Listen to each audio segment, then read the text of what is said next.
పల్నాడు జిల్లా మాచర్లలో పరువు హత్య కేసు నిందితులను పోలీసులు అరెస్ట్ చేశారు.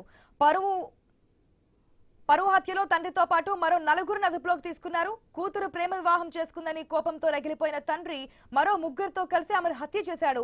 నిద్రపోతున్న సమయంలో దిండుతో అదిమి చంపినట్లుగా పోలీసుల విచారణలో నిందితులు అంగీకరించారు. పూర్తి అప్డేట్స్ మా ప్రతినిధి నాగేశ్వరరావు ద్వారా తెలుసుకుందాం. నాగేశ్వరరావు, నిందితులను ఏదైతే అదుపులోకి పోలీసులు తీసుకున్నట్టుగా తెలుస్తుంది, డీటెయిల్స్ ఏంటి?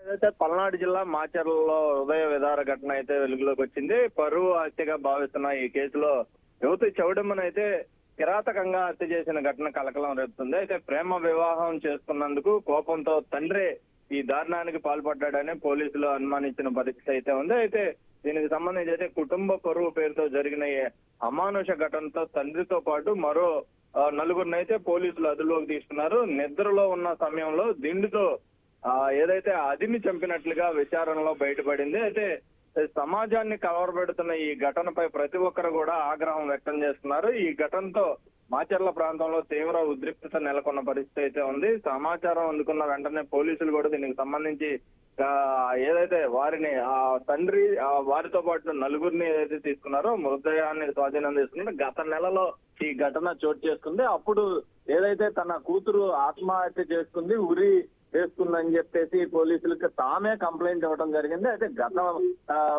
ఏదైతే ఆ హత్యకు ముందు వారానికి ముందు అయితే ఏదైతే పెళ్లి చేసుకున్న ఆ పాపనే మాకు తీసుకొచ్చి ఇస్తారా లేదా మేము ఆత్మహత్య చేసుకోమని పోలీసు స్టేషన్ ముందు కూడా వాళ్ళు బెదిరించిన క్రమం ఉంది. ఈ క్రమంలోనే పోలీసులు ఆ పాపను తీసుకొచ్చి తల్లిదండ్రులకు అప్పచెప్పి మళ్ళీ వాళ్ళు మాట్లాడుకునే విధంగా అయితే పోలీసులు అక్కడ చెప్పిన పరిస్థితి అయితే ఉంది. ఈ తర్వాత ఏదైతే చౌడమ్మను తల్లిదండ్రులు తీసుకెళ్లిన తర్వాత 4 రోజుల తర్వాత ఈ ఘటన చోటు చేసుకుంది.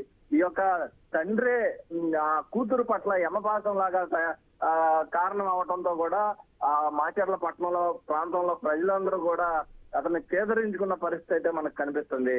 ఆశ. Right Nageswararao, thanks for the update.